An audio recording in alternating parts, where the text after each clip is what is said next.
Welcome back, everybody. Today is a little follow-up to my suspension setup video. Just having a little, question in my head.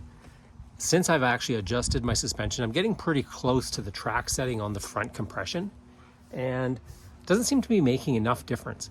I've still got a lot of dive. It seems really soft on the front when I'm braking, hard cornering, and so today I'm going to go backwards a step, probably a step that I missed, and go back and look at where the original setting was.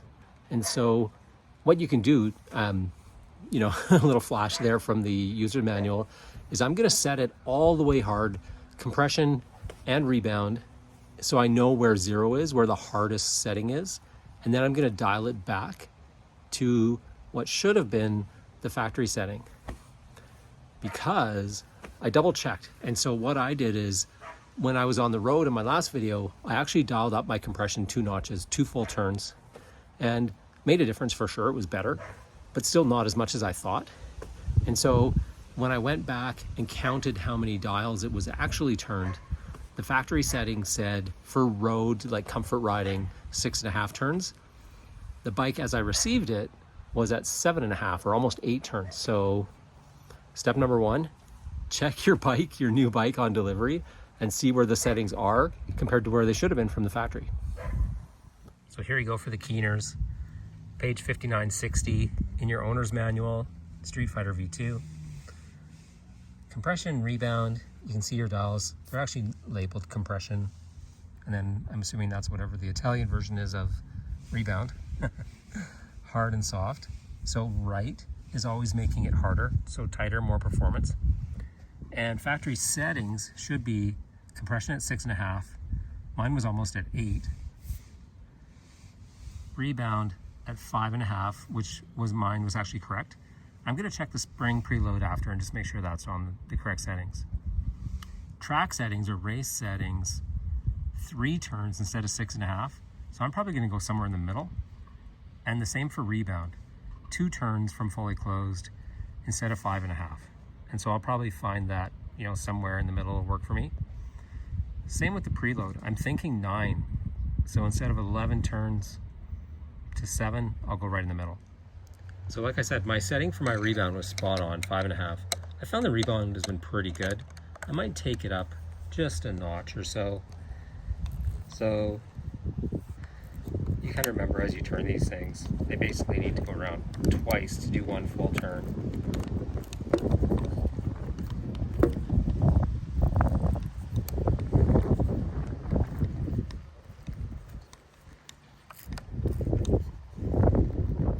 So I'm going to try 4 out of the 5.5. And then on my compression, I'm going to sit somewhere between the 6.5 and the race setting 3.5.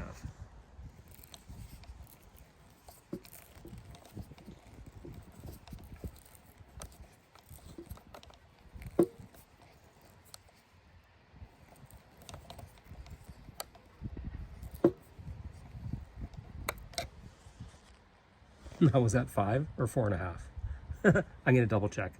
So now left side is all set up. I decided to go to 4 on both.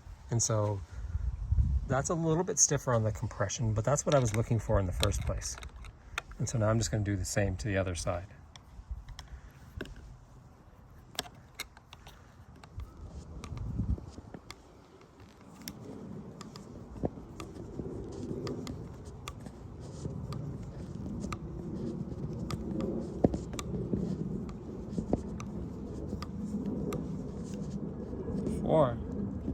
Four and 4. So while I'm working on this, getting my compression and rebound set up, at least somewhere so I know where it is from the factory settings, a little bit stiffer than road, a little bit softer than race. I'm also going to check my preload on the springs. You've got a preload setting on each fork, of course, on both sides. And with these guys, it's kind of the opposite. So what you want to do is go all the way counterclockwise, so left to 0, and so that's fully open. Their setting from factory says +7, so 7 turns for road, and 11, so 4 more turns for race or track. And so I'm gonna go right in the middle. I'm gonna try 9 and see where that is. So this preload setting, bottom of your fork, both sides, 5mm hex wrench. All set up. Now we try it.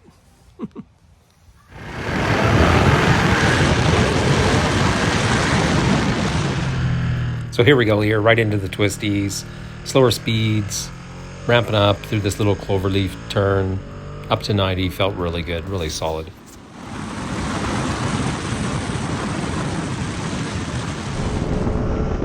Then here, straight onto the freeway, picking up some speed, just feeling the stability, definitely solid at speed.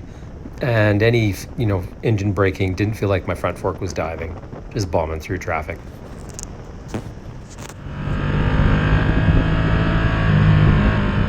So notice right away coming out of turns, speeding up here through this right-hander, I was going wider on my corners on the exits because the old suspension was set up so soft that I was turning in too quickly.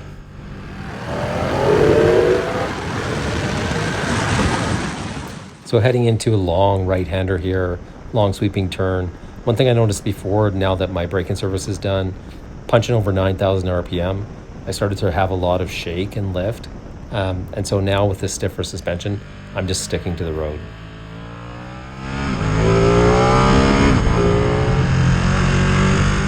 So this was a quick test, but I'm pretty convinced after about 40 minutes of riding, I'm gonna leave these settings and try them as they are, because definite improvement right away on all different kinds of turns and speeds.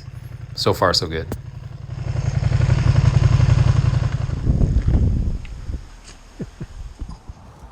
So first run on the new setup, and first run with this really annoying GoPro setup that was kind of hitting me in the shoulder and stuff, so I'll try something new with that. Yeah, I'm gonna dump some footage in here. Stability next level. When you're cooking into a corner, late braking, and if you're too soft on the front, you dive, and then it feels like you got too much preload on your suspension. That's what I had before. And now it's very balanced, which is odd because I actually softened up the rear only one click. So that was a pretty cool setup. And for sure at speed, great stability at speed, but with everything, including my preload ramped up, definitely feeling some more stutter bumps. So I might dig into that a little bit and see if I need a little bit more speed. Because I don't think like I'm jumping, but we'll mess with that some more. But pretty awesome for a first run, and just messing with the factory settings that we looked at. So lesson of the day, check where you're at. Bought a new bike, check your factory settings. They could have been tuned at the shop. You never know if someone did a test ride and thought they should tweak it a little bit. But set it up for yourself, for your weight, for the way you ride. And so far so good, much better than that first day when I was just playing plus and minus. It's always better to know exactly what your setting is, so you adjust from there. Beast mode. Also, you'll probably see a little bit of high-speed action here. I might have to, I don't know, edit my screen size a little bit so my speedo's not on there all the time. Rocket ship. That's it for today, keeping it short. Suspension World, part 2. Loving it. So last thing before I go, actually, thanks for everyone for tuning in. Lots of views, doing lots of videos. You always get motivated when you have a new bike. But I would love your comments and advice on how you're setting up your StreetFighter, or if you have a similar bike, maybe Panigale. Because I've done a ton of tuning on cars and mountain bikes, but not so much on performance street bikes. So any feedback, comments, drop them below, and we'd love to hear from you guys. And probably work on the rear next, but I'm actually having no issue with the rear. It feels really good, so might play with it, might not. And next step, I might have to actually retune the front with my next add-on I have coming, so wait for that. All right, cheers everybody.